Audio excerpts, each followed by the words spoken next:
दोस्तों, हमारा मन एक बंदर की तरह चंचल है। कभी अतीत में कूदता है, कभी भविष्य की चिंता में भटकता है। छोटी सी बात पर यह खुश हो जाता है और उतनी ही जल्दी दुखी भी। जैसे हवा में लहरता दीपक स्थिर नहीं रह सकता, वैसे ही अशांत मन में सच्ची शांति नहीं ठहर सकती। और हमारी आज की कहानी इसी मन पर है। एक दिन एक परेशान आदमी जैन मास्टर के पास आया। उसने कहा, गुरुजी, मेरा मन बहुत अशांत है। हर समय ढेरों विचार आते रहते हैं। कृपया मुझे कोई ऐसा मंत्र दीजिए जिससे मेरे विचार कम हो जाए। जैन मास्टर ने उसे देखा और बोले, मित्र, तुम्हें रोज ध्यान करना चाहिए। धीरे धीरे तुम्हारा मन शांत हो जाएगा। लेकिन वह आदमी बोला, गुरुजी, कृपया मुझे ध्यान करने को मत कहिए। जब भी मैं ध्यान करने बैठता हूँ और ज्यादा विचार आने लगते हैं, ज्यादातर नकारात्मक। इससे मेरा मन और भी बेचैन हो जाता है। मास्टर ने मुस्कुराकर कहा, ध्यान की शुरुआती दिनों में ऐसा होना स्वाभाविक है।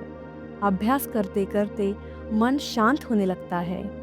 फिर भी वह आदमी जिद पर अड़ा रहा। गुरुजी, ध्यान मेरे बस की बात नहीं है। आप बस मुझे कोई मंत्र दे दीजिए जिससे मेरा मन शांत हो जाए। जैन मास्टर ने समझ लिया, यह आदमी समझाने से नहीं मानेगा। उन्होंने कहा, ठीक है, अगर तुम जिद कर रहे हो तो मैं एक मंत्र देता हूँ। इसे रोज अकेले बैठकर जपना होगा। आदमी उत्सुकता से आगे झुका।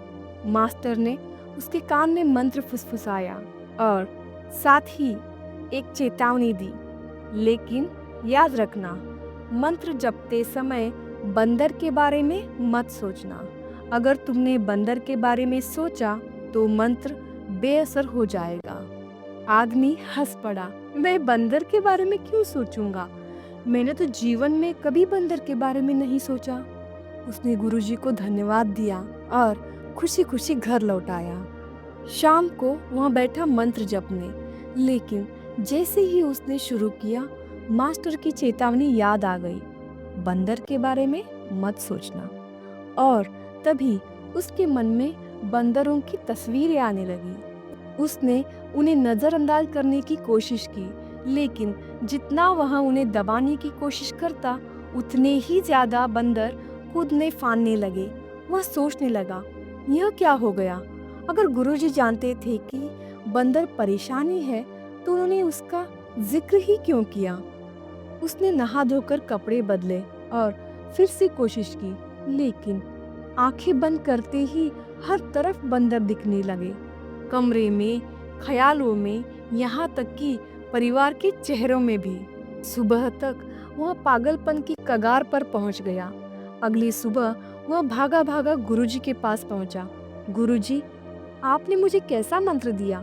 कल तक मैंने कभी बंदर के बारे में नहीं सोचा था और अब तो एक पल के लिए भी बंदर मेरे दिमाग से नहीं जा रहे।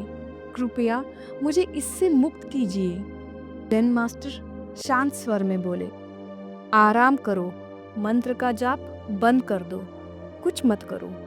आदमी चुपचाप बैठ गया और हैरान रह गया।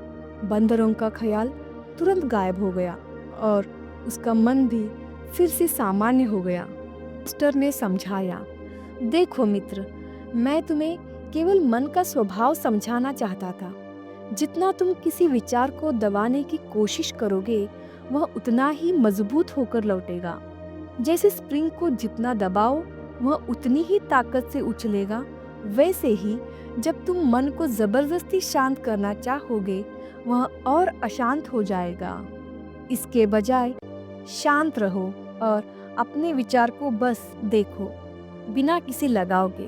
धीरे धीरे मन अपने आप शांत हो जाएगा और ऐसे देखने की क्षमता विकसित करने के लिए ध्यान आवश्यक है। मास्टर ने आगे कहा, हमारा मन भी एक बंदर की तरह है, हमेशा इधर उधर कूदता रहता है। विशेषज्ञ कहते हैं कि एक इंसान के मन में दिन भर में 36,000 से 80,000 तक विचार आते हैं। अगर तुम इन्हें ज़बरदस्ती से रोकने की कोशिश करोगे तो वे और बढ़ेंगे, क्योंकि किसी चीज़ से बचने का प्रयास ही उसे और ध्यान दिलाता है।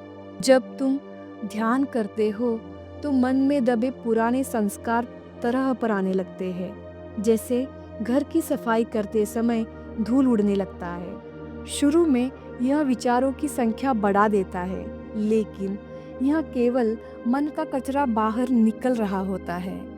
अगर तुम बस गवाह बने रहो तो यह कचरा धीरे धीरे साफ हो जाएगा। समय के साथ विचार कम हो जाएंगे और तुम एक शांत, नियंत्रित मन का अनुभव करोगे। और इस तरह उस आदमी ने सबसे अहम सबक सीखा। मन से लड़कर उसे काबू में नहीं किया जा सकता, उसे केवल देखकर ही जीता जा सकता है। दोस्तों, क्या आपने ध्यान किया है? क्या आप भी मन से लड़ रहे हैं? कमेंट में बताइए आपका अनुभव क्या है। और इस कहानी को देखने के लिए आपका बहुत बहुत धन्यवाद। मुस्कुराते रहिए और स्वस्थ रहिए।